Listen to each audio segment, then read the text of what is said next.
A necessidade da presente hora.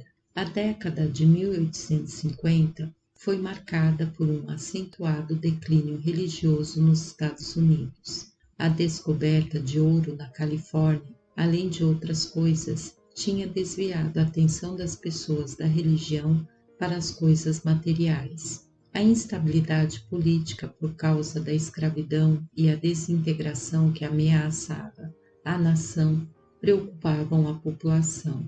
Um pânico financeiro no fim daquela década trouxe uma maior preocupação com as coisas materiais. Em setembro de 1857, um comerciante chamado Jeremy Lanphier decidiu convidar outros comerciantes para orarem com ele uma vez por semana no meio-dia pela atuação renovadora do Espírito Santo. Ele distribuiu centenas de folhetos convidando para o encontro, mas no primeiro dia só meia dúzia apareceu.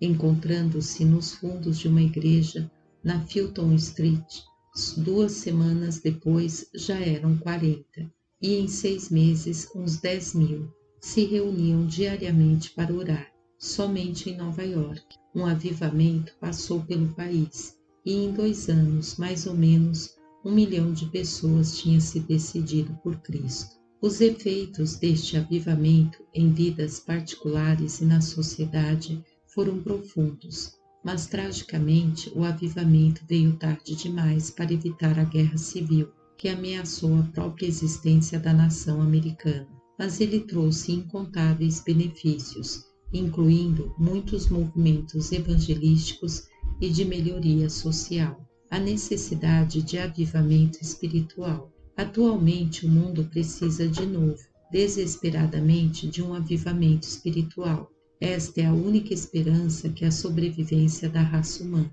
Em meio aos problemas sem fim que o mundo enfrenta, os cristãos estão estranhamente silenciosos e impotentes, quase vencidos pelas ondas do secularismo.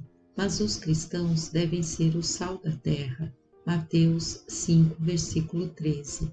Protegendo o mundo em decadência de mais podridão. Eles devem ser a luz do mundo. Mateus 5, versículo 14. Iluminando a escuridão que o pecado produz, servindo de guia para um mundo que se perdeu do caminho. Nós devemos ser filhos de Deus inculpáveis no meio de uma geração pervertida e corrupta, na qual resplandeceis como luzeiros no mundo. Filipenses 2, versículo 15.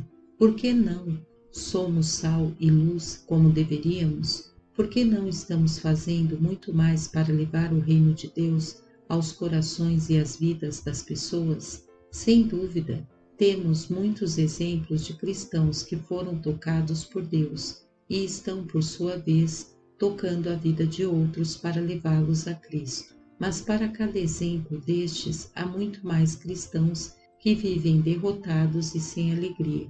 Não tem vitória sobre o pecado, nem sucesso no testemunhar. Causam pouco impacto sobre os que vivem ao seu redor quanto ao Evangelho. Então, se a maior necessidade no nosso mundo é sentir os efeitos de um avivamento, a maior necessidade da Igreja de Cristo no mundo todo hoje é experimentar o toque do Espírito Santo, trazendo reavivamento e renovação verdadeiros à vida de incontáveis cristãos. Há muitos séculos atrás, Deus fez com que Ezequiel, o profeta, tivesse uma visão marcante em que Israel, como nação, estava disperso entre os povos. Muitos ossos secos representavam Israel. Parecia que não havia mais esperança para o futuro. Pela palavra do profeta, Israel poderia ter sido enterrado quanto ao mundo secular. Mas Ezequiel ficou aturdido quando Deus lhe perguntou: estes ossos poderão reviver? Ezequiel 37, versículo 3. O profeta respondeu: tu o sabes. Então o homem de Deus recebeu a ordem de falar a palavra de Deus, e os ossos se levantaram, revestindo-se de carne, uma grande multidão, mas eles ainda estavam estranhamente apáticos. Faltava-lhes sopro ou espírito. Então o Espírito de Deus lhes deu o sopro, e todos aqueles homens se transformaram num poderoso exército. Nós estamos novamente enfrentando uma época negra na história do povo de Deus. Apesar de alguns sinais encorajadores, as forças do mal parece que estão se agrupando para desfechar um ataque total à obra de Deus no mundo. Satanás está usando seu poder como talvez nunca antes na história da Igreja. Precisamos mais do que nunca de um reavivamento. Só Deus pode impedir a execução dos planos de Satanás com suas legiões, porque só Deus é todo-poderoso. Somente seu Espírito Santo pode trazer avivamento espiritual que pare o curso do mal e inverta a tendência. Mesmo na hora mais escura, Deus pode reavivar seu povo e soprar novo vigor e poder no corpo de Cristo, através do Espírito Santo. Nosso mundo precisa ser temperado por cristãos que sejam cheios do Espírito, guiados pelo Espírito e revestidos de poder pelo Espírito. Você é um cristão assim? Ou você precisa de que o Espírito Santo toque novamente em sua vida? Você está precisando de um avivamento em sua própria vida? Pois saiba que Deus Espírito Santo quer lhe conceder isto agora mesmo. O tempo é agora. Agora é o tempo certo para o avivamento espiritual. Não devemos adiar mais esta hora. O Dr. Samuel Johnson usava um relógio em que estavam inscritas as palavras de João 9, versículo 4. A noite vem. Nós cristãos deveríamos ter inscrito em nossos corações a solene verdade de quão curta é nossa oportunidade de falar de Cristo e viver por Ele. Não sabemos, ninguém de nós, quanto tempo nos resta nesta terra. A morte pode pôr um fim à nossa vida, a qualquer momento. Cristo pode vir a qualquer momento. Eu li uma vez sobre um relógio de sol que continha esta inscrição misteriosa: é mais tarde do que você pensa. Quem viaja deve parar às vezes para refletir sobre o significado desta frase. Nós cristãos temos um relógio de sol, a palavra de Deus. Desde o Gênesis até o Apocalipse ela adverte: é mais tarde do que você pensa. Escrevendo aos cristãos da sua época, Paulo disse: chegou a hora de vocês acordarem, porque o momento de sermos salvos está mais perto agora do que quando começamos a crer. A noite está terminando e o dia vem chegando. Por isso, paremos de fazer o que pertence à escuridão e peguemos as armas para lutar na luz. Romanos 13, versículos 11 e 12. Billy Graham, um homem de Deus de outra geração, estava visitando um cristão que tinha sido muito tímido durante a sua vida quanto a falar de Cristo e agora estava no leito de morte. O moribundo disse: se eu tivesse forças, eu daria glória a Deus. Billy Graham respondeu: é uma pena que você não deu glória a Deus enquanto tinha força. Eu nem quero saber quantos de nós vão olhar para trás para as oportunidades desperdiçadas da sua vida e seu testemunho ineficiente e chorar porque não deixaram que Deus os usasse como Ele queria. A noite vem, quando ninguém pode trabalhar. João 9, versículo 4. Se quisermos estudar a Escritura, se quisermos dedicar tempo à oração, se quisermos ganhar pessoas para Cristo, se quisermos investir nosso dinheiro no seu reino, tem de ser agora, sabendo que tudo isto vai ser destruído assim. Então, que tipo de gente vocês precisam ser? Suas vidas devem ser santas e dedicadas a Deus. Esperem a vinda do dia de Deus e façam o possível para que venha logo. Mesmo naquele dia, os céus serão destruídos com fogo e tudo o que há no universo ficará derretido. Porém, Deus prometeu, e nós estamos esperando um novo céu e uma nova terra, onde mora a justiça. Por isso, meus queridos amigos, enquanto vocês esperam aquele dia, façam o possível para serem puros e perfeitos diante de Deus e estarem em paz com Ele. 2 Pedro 3, versículos 11 a 14. os efeitos de um avivamento. O que aconteceria se o avivamento irrompesse em nossa vida e em nossas igrejas hoje? Eu creio que há pelo menos 8 características de tal derramamento do Espírito Santo. 1. Haverá uma nova maneira de ver a majestade de Deus. Temos de entender que o Senhor não é somente carinhoso e misericordioso e cheio de compaixão, mas Ele é também o Deus de justiça, santidade e ira. Muitos cristãos têm em sua mente uma caricatura de Deus. Não veem Deus como Ele é, mas só uma parte. Nós citamos João 3, versículo 16 de Coríntios, mas esquecemos do versículo que vem logo depois. O que não crê já está julgado. Versículo 18. A compaixão não é completa em si mesma, mas ela tem de ser acompanhada de justiça inflexível e ira contra o pecado, além de um desejo por santidade. O que mais mexe com Deus não é o sofrimento físico, mas o pecado. Nós temos muito mais medo da dor física do que de males morais. A cruz é evidência duradoura de que a santidade é para Deus um princípio pelo qual Ele está disposto a morrer. Deus não pode apagar a culpa sem que alguém tenha pago por ela. Nós precisamos alcançar misericórdia e a obtemos aos pés da cruz. 2. Haverá uma nova maneira de encarar a pecaminosidade do pecado. Isaías viu o Senhor sobre um trono alto e sublime, e as abas das suas vestes enchiam o templo, e os serafins se curvavam diante dele, exclamando: Santo, Santo, Santo é o Senhor dos exércitos. Toda a terra está cheia da sua glória. Isaías 6, versículo 3. Então Isaías reconheceu sua própria insignificância e sua profunda dependência de Deus. Quando Simão Pedro, no lago da Galileia, viu que o próprio Senhor estava com ele no barco, ele disse: Retira-te de mim, Senhor, porque sou pecador. Lucas 5, versículo 8. A consciência de que Jesus era o próprio Deus lembrou Pedro do seu próprio estado pecaminoso.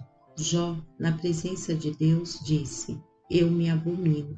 Jó 42, versículo 6. Tiago nos diz que quando alguém é tentado, suas próprias paixões é que o atraem e seduzem.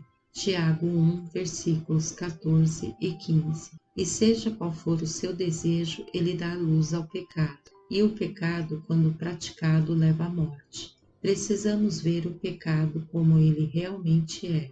A maior visão de pecado que alguém pode ter era olhar para a cruz. Se Jesus Cristo teve de morrer pelos pecados, então o pecado era de fato negro e terrível aos olhos de Deus. 3. Haverá ênfase na necessidade de arrependimento, fé e novo nascimento. Jesus veio pregando o arrependimento e dizendo que quem não nasce de cima não pode ver o reino de Deus. Ele disse que os pecadores amam as trevas e não querem vir para onde há luz, porque têm medo de que seus pecados sejam expostos e condenados. Os que têm seus corações mudados são novas criaturas. Eles vêm para onde há luz, porque amam a verdade e a Deus. Se alguém está em Cristo, é nova criação. As coisas antigas já passaram e tudo ficou novo. 4. Haverá alegria na salvação. O salmista ora por avivamento, para que em ti se regozije o teu povo. Salmo 85, versículo 6.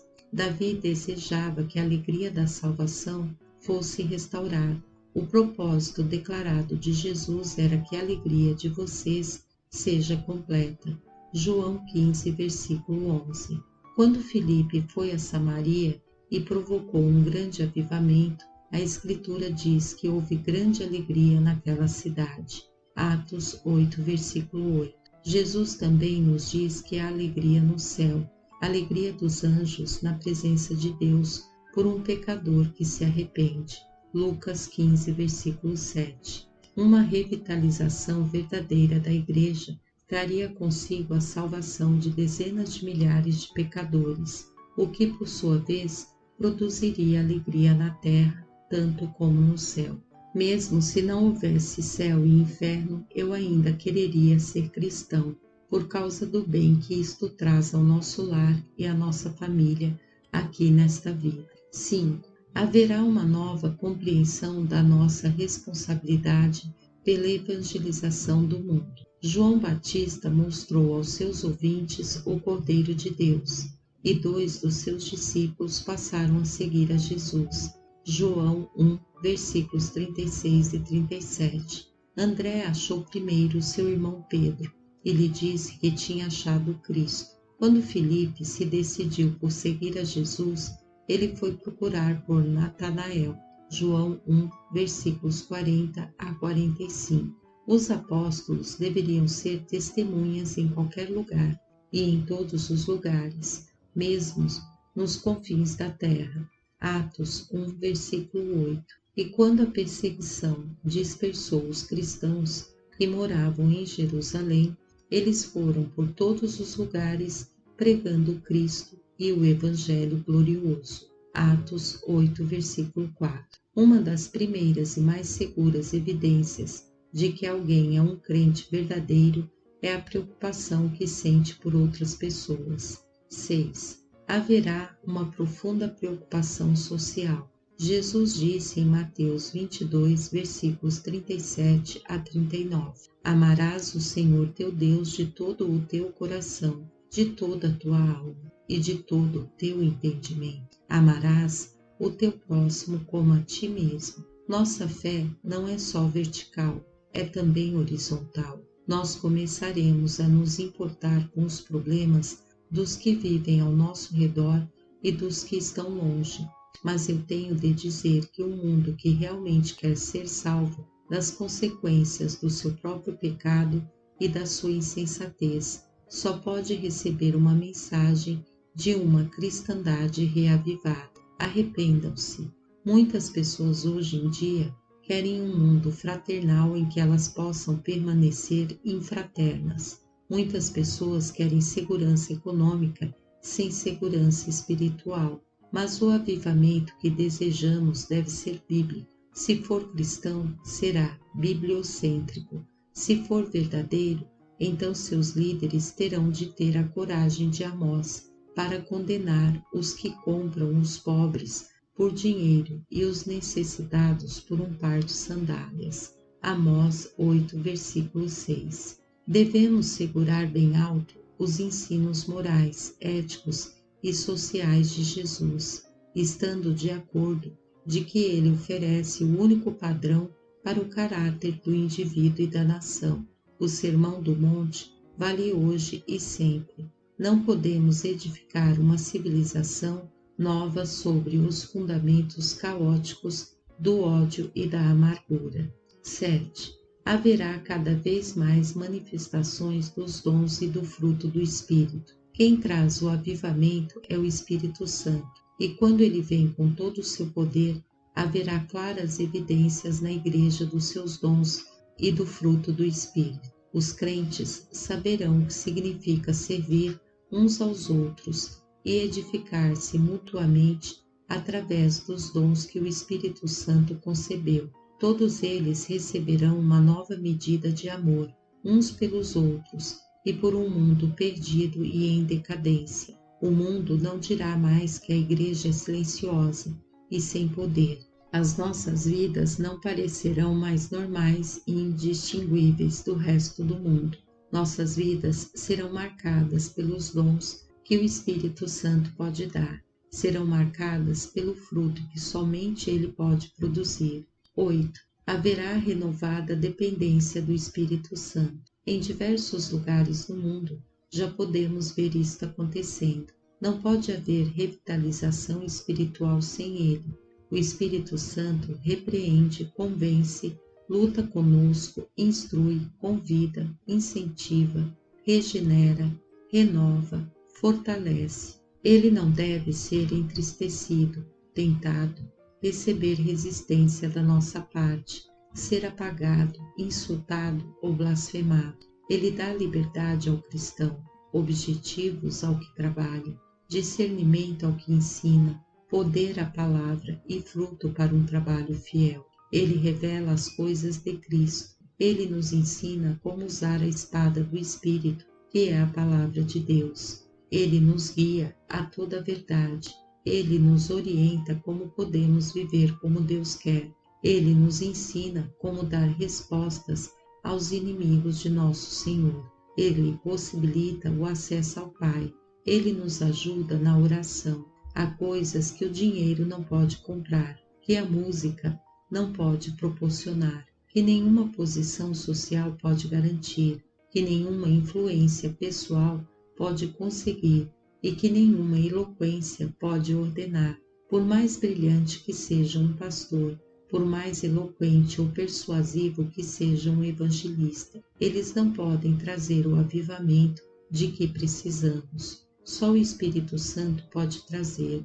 Zacarias disse: não por força nem por ceder, mas pelo meu Espírito. Zacarias 4, versículo 6. Passos para um avivamento. Se muitos cristãos precisam de um avivamento hoje em dia, como fazer para consegui-lo? Que passos temos de dar em nossa vida? Que passos os outros têm de dar para serem avivados? Eu creio que a Bíblia exige 3 passos da nossa parte.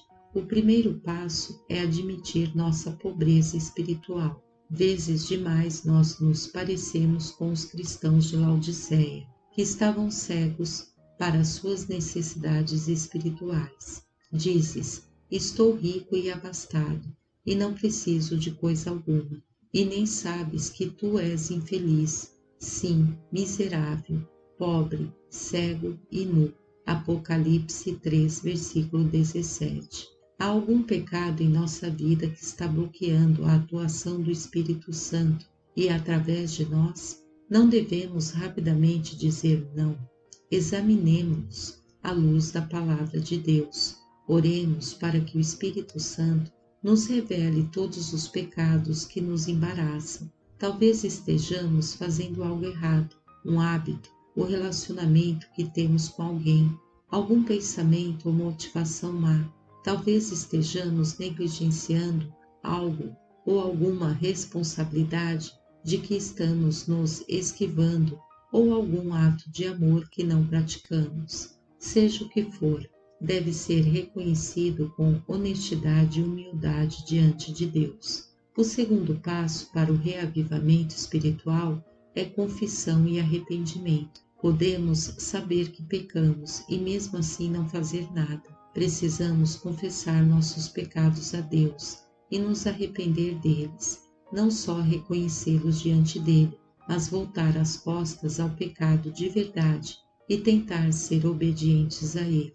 Uma das grandes promessas da Bíblia está em 1 João 19. Se confessarmos os nossos pecados, ele é fiel e justo para nos perdoar os nossos pecados e nos purificar de toda injustiça. O profeta Isaías disse: buscai o Senhor enquanto se pode achar, invocai-o enquanto está perto. Deixe o perverso o seu caminho, o iníquo os seus pensamentos. Converta-se ao Senhor. Isaías 55, versículos 6 e 7. Não é por acaso que alguns dos grandes reavivamentos da história começaram com oração. O primeiro movimento missionário americano em grande escala começou em 1806, em uma reunião de oração debaixo de um monte de feno, no meio de uma tempestade. Em 1830, umas 30.000 pessoas se converteram em Rochester, estado de Nova York, nas pregações de Charles Finney. Finney disse mais tarde que a causa foi a oração fiel de um homem que nunca vinha às reuniões, mas dedicava seu tempo à oração. Em 1872, o evangelista americano Dwight L. Moody iniciou uma campanha em Londres, na Inglaterra, que Deus usou para tocar vidas intocáveis. Moody, mais tarde, descobriu que uma menina humilde presa à cama estivera orando. Esta lista poderia ir longe. Você está orando por reavivamento na sua vida e na de outros? Você está confessando seus pecados? a Ele e procurando a sua bênção para a sua vida? O terceiro passo é um compromisso renovado de nossa parte de procurar e fazer a vontade de Deus. Talvez já estejamos convencidos de que pecamos, já oramos e confessamos nosso pecado, já nos arrependemos, mas a prova mesmo é nossa disposição de obedecer. Não é por acaso que verdadeiro reavivamento sempre é acompanhado por fome e sede de fazer o bem. Uma vida que o Espírito Santo tocou não tolera mais o pecado. O que está impedindo o reavivamento espiritual em sua vida, no fundo, sem dúvida, é o pecado. Às vezes é doloroso encarar a verdade sobre nossa falta de zelo e dedicação espiritual. Deus quer nos dar do seu poder e fazer de nós servos úteis a Ele. Desembaracemo-nos de todo o peso e do pecado que tenazmente nos assedia e corramos com perseverança a carreira que nos está proposta, olhando firmemente para o autor e consumador da fé, Jesus. Hebreus 12, versículos 1 e 2. James Sturt observou: uma igreja que precisa de reavivamento está vivendo abaixo do padrão do Novo Testamento. É trágico que a vasta maioria dos cristãos está vivendo uma vida cristã abaixo do normal. A igreja nunca voltará à normalidade enquanto não houver reavivamento. Você está vivendo uma vida cristã abaixo do normal. Uma vida sem sucesso, indiferente, sem amor por Cristo e pelos outros? Deixe que o Espírito Santo o leve humildemente a Deus, confessando seus pecados e procurando a sua face. Deixe que Ele ponha sua mão sobre você enquanto você se entrega a Ele. O que o mundo mais precisa hoje em dia é de cristãos totalmente entregues a Cristo. Há mais de 100 anos, 2 jovens estavam conversando na Irlanda. Um deles disse: o mundo ainda há de ver o que Deus pode fazer com alguém totalmente consagrado a Ele. O outro meditou sobre estas palavras durante semanas. Elas não o soltaram mais, até que um dia ele disse: pelo Espírito Santo eu serei este homem.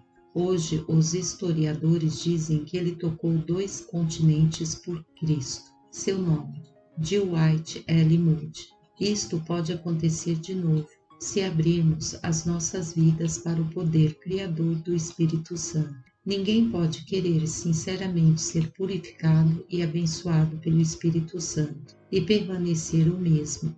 Nenhuma nação pode experimentar o toque do reavivamento e permanecer a mesma. Vimos neste livro que Pentecostes foi o dia do poder do Espírito Santo. Foi o dia em que nasceu a Igreja de Cristo. Nós não esperamos que Pentecostes se repita da mesma forma que sabemos que a morte de Jesus na cruz não se repetirá, mas nós esperamos bênçãos pentecostais quando as condições para a atuação de Deus são cumpridas, especialmente à medida que nos aproximamos dos últimos dias. Nós cristãos devemos preparar o caminho, devemos estar prontos para o Espírito Santo nos encher e usar. Amém. Graça e paz, irmãos.